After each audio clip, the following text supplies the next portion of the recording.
இருக்கிற எங்கள் பிதாவே, உம்முடைய நாமம் பரிசுத்தப்படுவதாக, உம்முடைய ராஜ்யம் வருவதாக, உம்முடைய சித்தம் பரமண்டலங்களில் செய்யப்படுவது போல பூமியிலும் செய்யப்படுவதாக.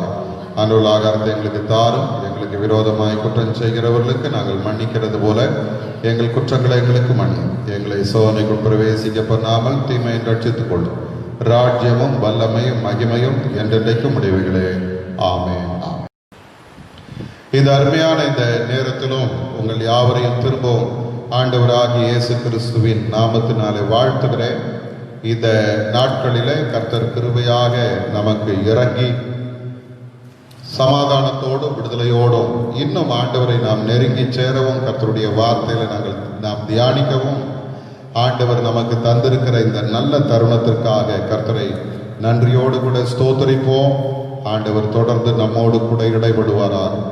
இந்த நேரத்திலும் நாம் தியானிக்கும்படியாய் தெரிந்து கொண்ட வேத பகுதி, இந்த வேத பாடத்தினுடைய ஆதாரமாக எபேசியரின் புஸ்தகம் 2ஆம் அதிகாரம், எபேசியர் 2ஆம் அதிகாரம் வசனங்கள் 8 10 முடிய நாம் எல்லாரும் சேர்ந்து வாசிக்கலாம். எபேசியர் 2ஆம் அதிகாரம் 8 10 முடிய.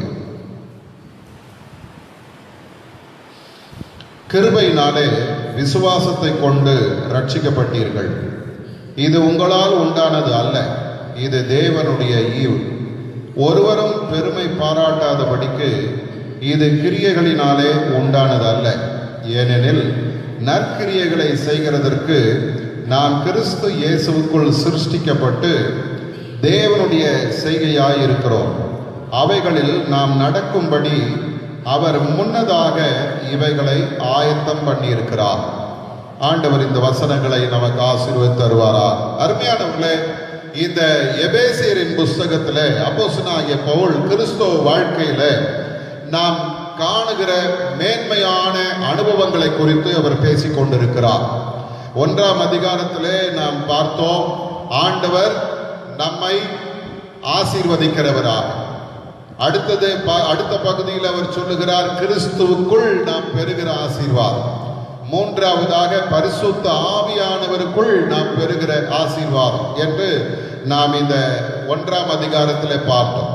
அதே போல அதை தொடர்ந்து 1ஆம் அதிகாரத்திலேயே ஆண்டவர் நம்முடைய வாழ்விலே நம்மை இன்னும் அவரை அறிந்து கொள்ளும்படியாக, அவரை இன்னும் நாம் புரிந்து கொள்ளும்படியாக கர்த்தர் நம்மை நடத்துகிறார் என்று சொல்லி 2ஆவது பகுதியிலே நாம் பார்த்தோம்.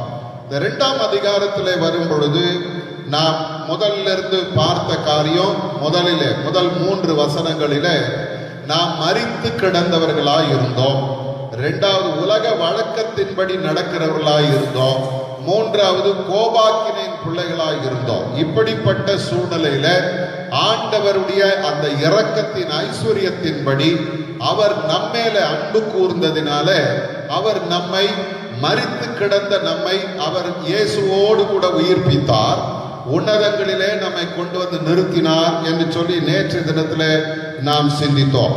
அருமையானவர்களே, இன்றைக்கு நாம் சிந்திக்கிற இந்த வேத பகுதியிலே நாம் பார்க்கும் பொழுது ஒரு ஆச்சரியமான கிருபை இங்கே சொல்லப்படுகிறது. பவுல் அப்போஸ்தலன் ஆண்டவர் நம்மை உயிர்ப்பித்ததை குறித்து பேசுகிறார்.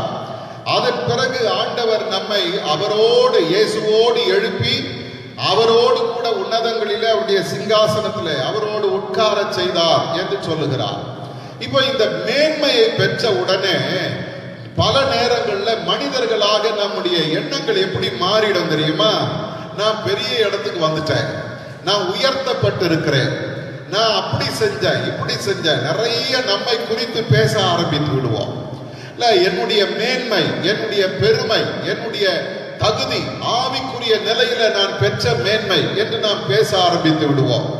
ஆனால் இந்த இடத்துல ஆண்டவர் என்னை உயிர்ப்பித்து என்னை உன்னதங்களில உயர்த்தி வைத்தாலும் எனக்கு பவுல் அப்போஸ்தலன் மூலமாய் கர்த்தர் தருகிற ஒரு ஆலோசனை என்ன தெரியுமா?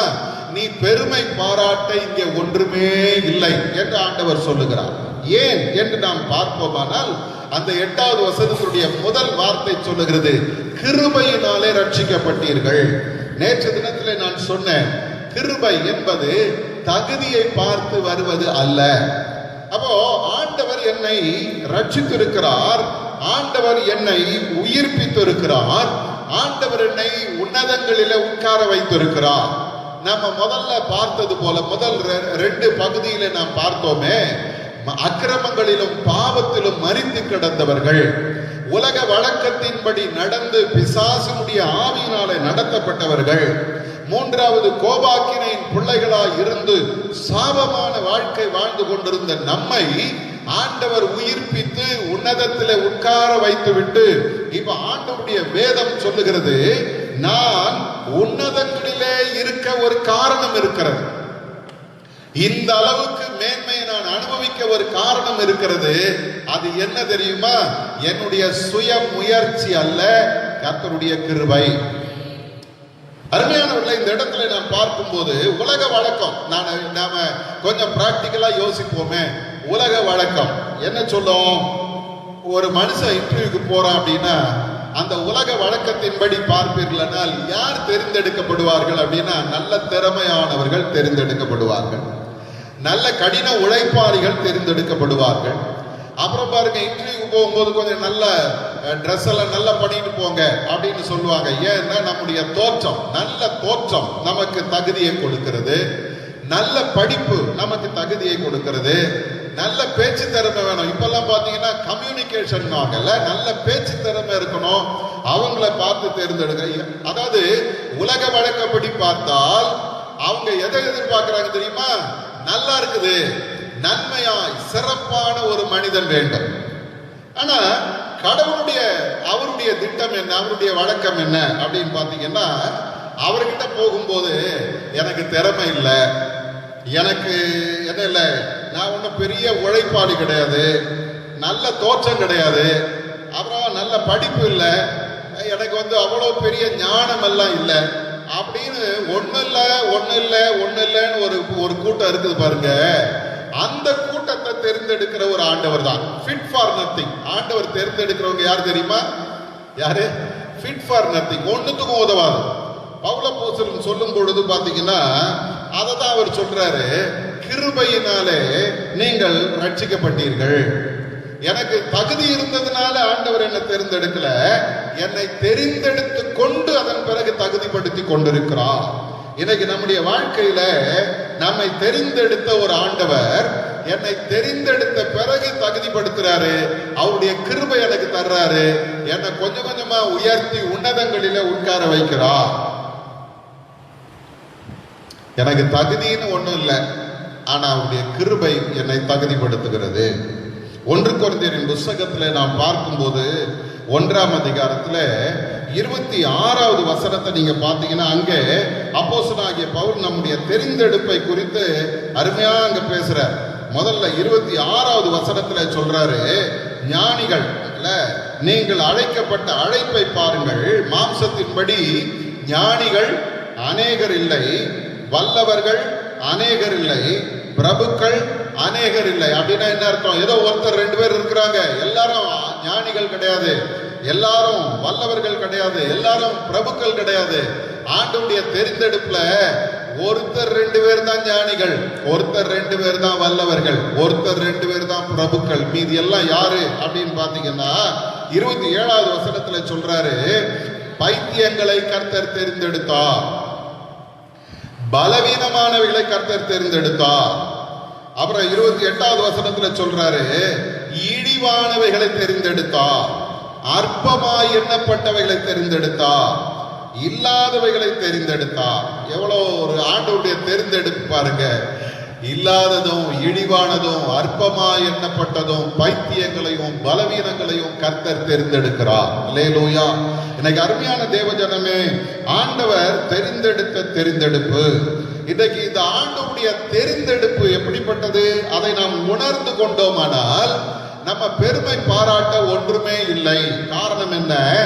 இந்த மேன்மை என் வாழ்க்கையில வந்ததற்கு நான் அல்ல, என்னுடைய உழைப்பு அல்ல, என்னுடைய திறமை அல்ல, கர்த்தருடைய கிருபை என்பதை நாம் உணர்ந்து கொள்ள வேணும்.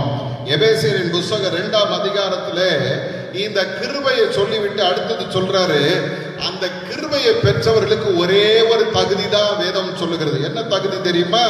8வது வசனம் சொல்லுது, கிருபையினாலே விசுவாசத்தை கொண்டு ரட்சிக்கப்பட்டீர்கள். அவ்வளவுதான். எனக்கு வேற ஒரு தகுதியும் கிடையாது. என்ன தகுதி தெரியுமா?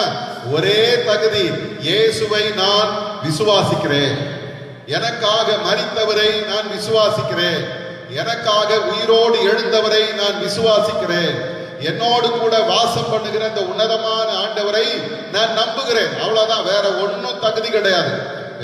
ஒன்று யோவானின் புஸ்தகத்திலே நாம் பார்க்கும்போது 1ஆம் அதிகாரம் 12வது வசனத்திலே ஆண்டவருடைய வேதம் சொல்லுகிறது, அவருடைய நாமத்தின் மேல் விசுவாசம் உள்ளவர்களாய் அவரை ஏற்றுக்கொண்டவர்கள் எத்தனை பேர்களோ அத்தனை பேர்களும் அவருடைய பிள்ளைகளாகும்படி அவர்களுக்கு அதிகாரம் கொடுக்கிற ஒரு ஆண்டவர். வேதத்தை வாசி பாருங்க. கடவுளை நம்பினவர்கள், கடவுளை நம்பினவங்க எல்லாரையும் ஆண்டவர் மேன்மைப்படுத்தினார். ஆபிரகாம பாருங்க, வேதத்தை நீங்க வாசி பார்த்தீங்கன்னா, தனி மனிதனாக, கடவுளை அறியாத மனிதனாக, குழந்தை இல்லாதவனாக, குறைவுள்ளவனாக இருந்த அவனை ஆண்டவர் அழைத்து கொண்டு வருகிறார். அவனை பார்த்து சொல்ற, நான் உன்னை ஆசீர்வதித்து உன்னை பெரிய ஜாதியாக்குவேன், உன்னை பெருமைப்படுத்துவேன். வேதம் சொல்லுது, ஆபிரகாம் கர்த்தரை விசுவாசித்தான். அவ்வளவுதான், முடிஞ்சு போச்சு. அவனுக்கு வேற எந்த தகுதியும் தேவையில்லை, ஒரே தகுதி தான். ஆபிரகாம் கர்த்தரை விசுவாசித்தான், அது அவனுக்கு நீதியாக எண்ணப்பட்டது. மோசேயை பாருங்க, அவன் ஒரு 40 வருஷம் பெரிய படிப்பாளி, திறமைசாலி, எல்லாம் தெரிஞ்ச ஆளு, எகிப்தினுடைய கலைகளை எல்லாம் கற்றுத்திறந்த சிறந்தவன். அடுத்த ஒரு 40 வருஷம் எல்லாமே போச்சு, இல்ல எல்லாமே போச்சு. அவருடைய வாழ்க்கையில படிப்பு போச்சு, அந்தஸ்து போச்சு, அவருடைய திறமைகள் போச்சு, எல்லாம் போச்சு. இப்ப ஆடு மேய்த்து கொண்டு இருக்கிறார். இப்ப பாருங்க, அவருடைய திறமை எல்லாம் ஒண்ணு இல்லாம ஜீரோவுக்கு வந்துடுச்சு. இப்ப அவருக்கு பேச்சு வரல, திக்கு வாயும் மந்த நாவும் உள்ளவன், பயப்படுகிறவன், எல்லாம் கற்று தேர்ந்தவன். இப்ப பயந்துகிட்டு இருக்கிறான், எனக்கு ஒண்ணும் தெரியாது, எனக்கு தெரியாது, நான் பேச தெரியாது, என்னை விட்டுருங்க, வேற யாரையாவது பாருங்க, இப்படி சொல்ற ஒரு நிலைக்கு அவன் தள்ளப்பட்டான். ஒரு காலத்துல அவனுக்குள்ள இருந்த எண்ணம் என்ன தெரியுமா? எபிரேயர்களை நான் மீட்க வேண்டும் என்கிற ஒரு எண்ணம் இருந்துச்சு. யாரும் அவனை கூப்பிடாமலே அவன் ஒரு நியாயம் தீர்க்கிற மனிதனாக தன்னை ஏற்படுத்த நினைத்தான். இப்ப ஆண்டவர் அவனை உயர்த்த நினைக்கும் போது அவன் சொல்றான், நான் திக்குவாயும் மந்தனாவும் உள்ளவன். ஆனால் ஒன்று தெரிஞ்சுங்க, கர்த்தரோடு கூட அவன் இணைந்த பொழுது, ஆண்டவர் அவனை நடத்துகிறதை அவன் விசுவாசித்த பொழுது, வேதம் சொல்லுது, அவனை ஒரு பெரிய ரட்சகனாய் மாற்றினான். யோசுவா இன்னும் மோசம். அவருக்கு படிப்பறிவு இருந்ததா தெரியாது, அவர் கலைகளை கற்று சிறந்தவரா தெரியாது. ஆனா அவனுக்கு தெரிஞ்ச ஒரே வேலை என்ன தெரியுமா? மோசேக்கு பின்னால அவர் கோலை தூக்கிட்டு நடந்தவன். மோசே எங்க போனாலும் அவர் பின்னால பிடிச்சிட்டு ஓடினவன். மோசே கர்த்தருடைய சமூகத்துக்கு போனா அங்க போய் உட்கார்ந்து இருந்தான். அவன் மலை, சீனாய் மலை மேல ஏறினா இவர் சீனாய் மலை அடிவாரத்துல உட்கார்ந்து இருந்தார். இதுதான் யோசுவாவுக்கு தெரிஞ்ச ஒரே வேலை. தகுதி என்று ஒண்ணுமே இல்லை, தகுதி என்று ஒண்ணுமே இல்லை. ஆனால் ஒரு நாள் வந்தது, திடீர்னு ஆண்டவர் அவனை அழைத்து மோசையின் மூலமாய் அபிஷேகம் பண்ணி, நீதான் இந்த ஜனங்களை நடத்தணும்னு சொன்ன பொழுது அவனுக்குள்ள ஒரு பயம் வந்திருக்கும், கலக்கம் வந்திருக்கும். எப்படி இவ்வளவு பெரிய ஜனத்தை நான் நடத்த போகிறேன்? ஒன்று தெரிஞ்சுங்க, ஆண்டவர் சொல்றாரு, மோசையோடு இருந்தது போல நான் உன்னோடும் இருப்பேன். நீ உயிரோடு இருக்க நாளெல்லாம் ஒருவனும் உனக்கு முன்பாக எதிர்த்து நிற்பதில்லை சொல்லிட்டாரு. முடிஞ்சு போச்சு. யோசுவா கர்த்தரை முழுமையாய் நம்பினதுனால அவனுடைய வாழ்க்கையில ஒரு பெரிய மேன்மையை கர்த்தர் அவனுக்கு கொடுத்தான். நிறைய பேரை சொல்லலாம். அப்போஸ்தலர்களை பாருங்க, அவங்களுக்கும் கல்வி அறிவு கிடையாது, ஒன்றும் படிச்சவங்க கிடையாது, எல்லாம் மீன் பிடிக்கிறவங்க, செப்படவர்கள். அவங்களுக்கு என்ன தெரியும்? கடலை பார்க்க தெரியும், கடல்ல இந்த மீன் இருக்கா, அந்த மீன் இருக்கா, இந்த சீசன்ல இந்த மீன், அதெல்லாம் அதுதான் தெரியுமே தவிர வேற ஒன்றும் தெரியாது. ஆனால் அழைத்த தெய்வத்தை விசுவாசித்தார்கள். உலகத்தையே கலக்குகிறவர்களாய் கர்த்தர் மாற்றிவிட்டார். எனக்கு உங்களுக்கு எனக்கு அதே தான் ஆண்டவர் சொல்றாரு. நீ உன் தகுதியினாலே ரட்சிக்கப்படல, உன் தகுதியினாலே நீ என்னிடத்துல வரல, நான் உன்னை கிருபையாய் மீட்டெடுத்து இருக்கிறேன், விசுவாசித்ததுனால நீ ரட்சிக்கப்பட்டு இருக்கிறாய். இப்ப பாருங்க, ஆண்டவர் அதுக்கு என்ன சொல்றாரு பாருங்க. அந்த அப்போஸ்தலர் நடவடிக்கைகளின் புத்தகம் 4:4 வாசிங்கன்னா கூட அங்க விசுவாசித்தவர்களை கர்த்தர் தம்மிடத்துல சேர்த்துக் கொள்கிறார். 5000 பேர் ரட்சிக்கப்பட்டாங்களா? யார் அவங்க? விசுவாசித்தார்கள். அப்போஸ்தலர் 16ஆம் அதிகாரம் 31வது வசனத்துல சொல்லுது, கர்த்தராகிய இயேசுவை விசுவாசி, அப்போது நீ உன் வீட்டாரும் ரட்சிக்கப்படுவீர்கள். அப்போ பைபிள் என்ன எதிர்பார்க்கிறது அப்படின்னா, யார் இயேசுவை விசுவாசிக்கிறார்களோ அவர்கள் ரட்சிக்கப்படுவார்கள், ரட்சிக்கப்பட்டவர்கள் உன்னதங்களில உயர்த்தப்படுவார்கள். 9வது வசனத்துல நீங்க பாத்தீங்கன்னா பவுல் என்ன சொல்றாரு பாருங்க, ஒருவரும் பெருமை பாராட்டாதபடிக்கு இது கிரியைகளினால் உண்டானது அல்ல. நல்லா கவனிங்க, இன்னைக்கு நிறைய நேரங்கள்ல ஆண்டவர் நம்மை ரட்சித்து நம்மை உயர்த்தி வைத்த பொழுது நம்ம என்ன யோசிக்கிறோம் தெரியுமா? நான் ரொம்ப பைபிள் படிச்சேன் அதனால கர்த்தர் என்னை உயர்த்தினாரு, நான் ரொம்ப ஜெபம் பண்ணேன் அதனால கர்த்தர் என்னை உயர்த்தினாரு, நான் ரொம்ப ஆண்டவருக்கு காணிக்க கொடுத்தேன் அதனால கர்த்தர் என்னை உயர்த்தினாரு, நான் ஆண்டவருக்காக பாடுகளை சகித்தேன் ஆகவே கர்த்தர் என்னை உயர்த்தினாரு. இந்த கதையெல்லாம் நம்ம சொல்லவே முடியாது. பைபிள் ரொம்ப தெளிவா சொல்லுது, ஒருவனும் பெருமை பாராட்டாதபடிக்கு இது கிரியைகளினால் உண்டானது அல்ல. அப்ப பைபிள் என்ன சொல்லுகிறது? ரோமர்ல நீங்க பாத்தீங்கன்னா பவுல் அப்போஸ்தலன் ரோமர் 4ஆம் அதிகாரம் 4வது வசனத்துல சொல்லும் போது அவர் என்ன சொல்றாரு தெரியுங்களா? கிரியை செய்கிறவனுக்கு வருகிறது கூலி. சரிங்களா? கிரியை செய்தா அது கிடைக்கிறதுக்கு என்ன பேரு? கூலி. அவன் சொல்றா பாருங்க, கிரியை செய்கிறவனுக்கு வருகிற கூலி கிருபை என்று எண்ணப்படாமல் கடன் என்று எண்ணப்படும். ஒரு மனுஷன் ஒரு நாளெல்லாம் வேலை செய்யறா, வேலை செஞ்சு முடிச்ச உடனே சாயந்தரம் அவர் வந்து கூலிக்கு நிக்கிறாரு, கூலி வாங்கிட்டு போகணும் நிக்கிறாரு. அவரை பார்த்து, நீ ஒண்ணுமே தகுதி இல்லாதவன், ஆகவே நான் உனக்கு இதை தருகிறேன், கொடுத்தீங்கன்னா உதவி கொடுத்துட்டு போவான். நான் உழைச்ச உழைப்புக்கு நீ எனக்கு சம்பளம் கொடுக்கிற, இது வந்து எனக்கு என்னுடைய உழைப்பு கிடைத்த பலன் அப்படின்னு அவன் சொல்லிட்டு போவான். ஆனா இங்க பாருங்க, வேதம் என்ன சொல்கிறது? ஒருவன் கிரியை செய்யாமல் பாவியை நீதிமானாக்குகிறவரிடத்தில் விசுவாசம் வைக்கிறவனாய் இருந்தால், அடுத்த வசனத்துல 5வது வசனத்துல சொல்றாரு, கிரியை செய்யாமல் பாவியை நீதிமானாக்குகிறவரிடத்தில் விசுவாசம் வைக்கிறவனாய் இருந்தால் அவனுடைய விசுவாசமே அவனுக்கு நீதியாக எண்ணப்படும். அப்ப இந்த இடத்துல நாம் பார்க்கிறது என்ன தெரியுமா? என் கிரியைகளினாலே, என்னுடைய உதாரத்துவமான காணிக்கைகளினாலே, என்னுடைய கடின உழைப்பினாலே ஆண்டவரிடத்துல நான் விசுவாசம் வைக்காம நான் என்னெல்லாம் செஞ்சேன்னா அது என்னை மீட்கவில்லை. அவரிடத்துல நான் வைத்த விசுவாசம் தான் என்னை மீட்டெடுத்து இருக்கிறது. ஆகவே பெருமை பாராட்ட என்னிடத்தில் ஒன்றுமில்லை. இதை சொல்லிட்டு இன்னும் கொஞ்சம் கூட விளக்கமா 10வது வசனத்துல சொல்றாரு. என்ன சொல்றாரு தெரியுமா? ஏனெனில் நற்கிரியைகளை செய்கிறதற்கு நாம் கிறிஸ்து இயேசுவுக்குள் சிருஷ்டிக்கப்பட்டு தேவனுடைய செய்கையாய் இருக்கிறோம். ஒரு உதாரணம் சொல்றேன் பாருங்க. இப்போ நான் ஒரு கடைக்கு போறேன், கடைக்கு போய் ஒரு சைக்கிள் வாங்குறேன். சரிங்களா? சைக்கிள் வாங்குறேன். சைக்கிள் வாங்கி வீட்டுக்கு கொண்டு வந்து அந்த சைக்கிள் மேல ஏறி உட்கார்ந்து ஓட்டுறேன். இங்க இருந்து கொஞ்சம் தூரம் போயிட்டு ஒரு 2 கிலோமீட்டர் போயிட்டு திரும்பி வந்து சைக்கிளை நிறுத்திட்டு நான் வீட்டுக்குள்ள போன பிறகு இந்த சைக்கிள் பேசுது. என்ன பேசுது தெரியுமா? பா, இந்த ஆளை நான் எவ்வளோ தூரம் சுமந்துட்டு போனேன் தெரியுமா? இந்த ஆளுக்காக நான் எவ்வளவு கஷ்டப்பட்டேன் தெரியுமா? என்னுடைய எல்லா பலனையும் பயன்படுத்தி இந்த ஆளை பத்திரமா நாங்க கொண்டு போயிட்டு திரும்பி கூட்டு வந்தேன் அப்படின்னு இது பெருமை பேசுனா நான் என்ன சொல்லுவேன் தெரியுமா? என்னை சுமக்கிறதுக்காகத்தான் உன்னை படைச்சிருக்கு. உண்மைதானே? சைக்கிள் எதுக்கு பெருமை பாராட்டுறதுக்காக வச்சிருக்காங்க? இல்ல, சைக்கிளை படைச்சதே என்னை சுமக்கிறதுக்காக தான். சைக்கிளை படைச்சதே நான் அதை போட்டு மிதிக்கணுன்றதுக்காக தான். அப்போ சைக்கிள் எதற்காக உருவாக்கப்பட்டதோ அந்த வேலையை தான் அது செஞ்சுக்கிட்டு இருக்குது. அந்த வேலைக்காக நான் இதை செஞ்சேன் அதை செஞ்சேன் அது பெருமை பாராட்டுறதுக்கு ஒண்ணுமே கிடையாது. இதுதான் பிராக்டிக்கலா எல்லாருடைய வாழ்க்கையும். ஆண்டவர் என்னை ஒரு காரியத்தை செய்ய ஏற்படுத்தி வைத்திருக்கிறார். சரிங்களா?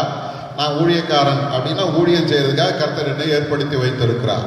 நான் ஊழியம் செஞ்சுட்டு நான் ஆண்டவருக்காக இவ்வளோ பெரிய காரியம் செஞ்சேன், அதை செஞ்சேன் இதை செஞ்சேன்னு சொல்றதுக்கு எனக்கு எந்த தகுதியுமே கிடையாது. ஆண்டவர் சொல்வார், உன்னை உருவாக்குனதே உன் டிசைனே இதுதான், இதை நீ செய்யாம வேற என்னத்தை செய்ய போற? இதுக்காக தானே நான் உன்னை படைத்தேன். பெருமை பாராட்டுறதுக்கு உங்ககிட்ட ஒண்ணுமே கிடையாது. பணம் இருக்குதா? ஆண்டவருக்கு முன்பாக பெருமை பாராட்டாதீங்க. ஆண்டவரே, இதை எதுக்காக நீங்க எனக்கு கொடுத்தீங்களோ அந்த பயனுக்காக இதை நான் உனக்கு கொடுக்கிறேன், அவ்வளவுதான். நான் ஆண்டவருக்காக மாசம் மாசம் இவ்வளவு கொடுத்தேன் அவ்வளவு கொடுத்தேன் கணக்கு பேசினீன்னா பெருமை பேசி நீ ஒன்னும் சாதிக்க போறது இல்லை. காரணம், உன்னை கர்த்தர் படைத்ததனுடைய நோக்கம் அதுதான். பைபிள் ரொம்ப தெளிவா சொல்லுது, தேவன் அவருடைய செய்கையாய் நம்மை வைத்திருக்கிறார். அவைகளில் நாம் நடக்கும்படி அவர் முன்னதாக அவைகளை ஆயத்தம் பண்ணி இருக்கிறார். அப்ப இன்னைக்கு நான் செய்யற ஒவ்வொரு காரியமும் ஆண்டவர் என்னை முன்குறித்து நீ இதை செய்யணும்னு சொல்லி என்னை ஏற்படுத்தி வைத்திருக்கிறார். இதை செஞ்சுட்டு நான் பெருமை பேசக்கூடாது. பைபிளில் ரொம்ப அருமையாக ஆண்டவர் தம்முடைய சீஷர்களுக்கு இப்போ கற்றுக் கொடுக்கும் போது ஒரு வார்த்தையை கற்றுக் கொடுக்கிறார் பாருங்க. லூக்காவின் புஸ்தகம் 17ஆம் அதிகாரம் 10வது வசனத்தை நீங்க பார்த்தீங்கன்னா அந்த இடத்துல ஆண்டவர் இந்த சீஷர்களுக்கு அவர் சொல்லிக் கொடுத்த அருமையான ஒரு காரியம் உண்டு. அப்படியே நீங்களும் உங்களுக்கு கட்டளையிடப்பட்ட யாவற்றையும் செய்த பின்பு, நல்ல கவனிங்க, எல்லாத்தையும் செஞ்சு முடிச்சிட்டோம். ஒரு பெரிய சாதனையை கர்த்தருக்காக நான் செஞ்சு முடிச்ச பிறகு நான் சொல்ல வேண்டிய வார்த்தை என்ன தெரியுமா? நான் ஆண்டவருக்காக இவ்வளோ சாதிச்சேன் அவ்வளோ சாதிச்சேன்னு பேசக்கூடாது. என்ன சொல்லுது? நாங்கள் அப்பிரயோஜனமான ஊழியக்காரர், எங்களால் ஒரு பிரயோஜனமும் இல்லை, நாங்கள் அப்பிரயோஜனமான ஊழியக்காரர், செய்ய வேண்டிய கடமையை மாத்திரம் செய்தோம் என்று சொல்லுங்கள். எங்க வேலையை நாங்க செஞ்சு முடிச்சிருக்கோம். அல்லேலூயா. நம்ம வாழ்கிற கொஞ்ச கால வாழ்க்கையில கர்த்தர் நம்மை கிருபையாக விசுவாசத்தை கொண்டு ரட்சித்து நம்மை உன்னதங்களிலே உயர்த்தி வைக்கும் போது என் கிரியைகளை நினைத்து நான் பெருமை பாராட்ட என்கிட்ட ஒண்ணுமே கிடையாது. இன்னைக்கு அருமையானவர்களே, ஆண்டவர் உங்களுக்கு எனக்கு சொல்ற ஒரு வார்த்தை உண்டு. பெருமை பாராட்ட உங்ககிட்ட ஒண்ணுமே கிடையாது. எல்லாமே நான் உனக்கு செய்ய வைத்த ஒரு காரியம், அதை நீ செய்திருக்கிறாய். ஆகவே நீ பெருமை பாராட்டாதபடி அதை செய்ய நான் படைக்கப்பட்டிருக்கிறேன் என்பதை உணர்ந்து கர்த்தருக்கு நன்றியாயிரும். இன்னைக்கு நம்ம தியானிச்ச காரியத்தை அப்படி சுருக்கமா சொல்ற பாருங்க. கிருபையினாலே என் விசுவாசத்தை கொண்டு நான் ரட்சிக்கப்பட்டிருக்கிறேன் முதல்ல. இரண்டாவது, என் கிரியைகள் என்னை ரட்சிக்கவில்லை. மூணாவது, என் கிரியைகளை குறித்து நான் மேன்மை பாராட்ட என்னிடத்துல ஒண்ணுமே இல்லை.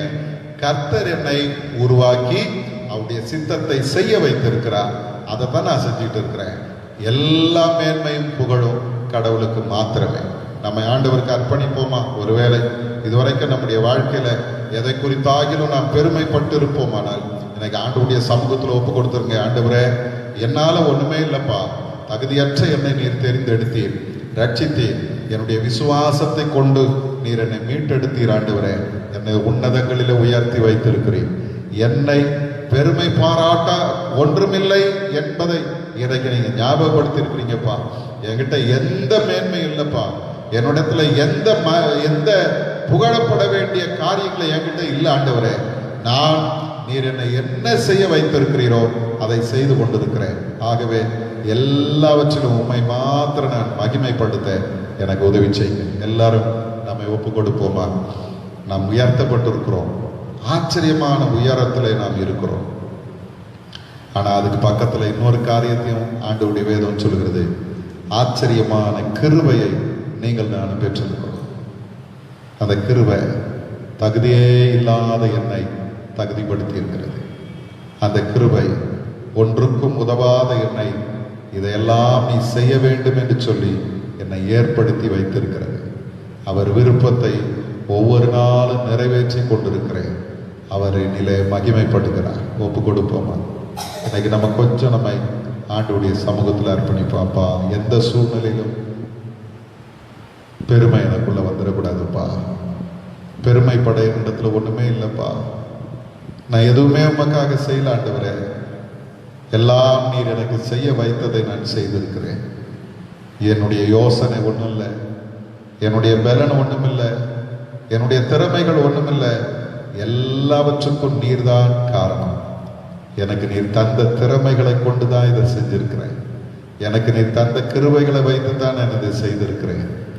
ஆகவே பெருமை பாராட்ட என்னிடத்துல ஒண்ணுமே இல்லை ஆண்டவரே. என்னை உம்முடைய சமூகத்தில் அர்ப்பணிக்கிறேன். ஒப்பு கொடுப்போம். பரிசுத்த பிதாவே, கிருபையினாலே எங்களை ரட்சித்திருக்கிறீர். எங்களுடைய விசுவாசத்தை கொண்டு எங்களை ரட்சித்திருக்கிறீர். எங்களிடத்துல அதை தவிர வேற தகுதி ஒண்ணுமே இல்லைப்பா. எங்களுடைய நன்மைகள் ஒன்றுமே இல்லை ஆண்டவரே. நாங்கள் எதையாகின எங்களுடைய கிரியைகளினாலே சாதித்தோம் என்று சொன்னால் அங்கே கிருபை இல்லப்பா. அது எங்களுக்கு கிடைத்த கூலி என்று நாங்கள் எடுத்துக்கொள்வோம். ஆனா இங்கே வேதம் சொல்லுகிறது போல நாங்கள் பெருமை பாராட்டுகிறதுக்கு எங்களிடத்துல எதுவுமே இல்லாதபடி எல்லாவற்றையும் நீர் எங்களுக்காக செய்திருக்கிறீர் ஆண்டவரே. இதற்காகத்தான் எங்களை ஏற்படுத்தி வைத்திருக்கிறீர். நாங்கள் இந்த கிரியைகள் எல்லாம் செய்யணுன்றதுக்காகத்தான் நீர் எங்களை ஏற்படுத்தி வைத்திருக்கிறீர், ரட்சித்திருக்கிறீர். எங்களை உயர்த்தி வைத்திருக்கிறீர், எங்களை ஆசீர்வதித்து வைத்திருக்கிறீர். ஆகவே நீர் எங்களுக்கு தந்த இந்த நன்மைகளை, இந்த தாளந்துகளை, இந்த கிருபைகளை நாங்கள் உமக்கென்று பயன்படுத்தி கொண்டிருக்கிறோம். நாங்கள் அப்பிரயோஜனமானவர்கள்.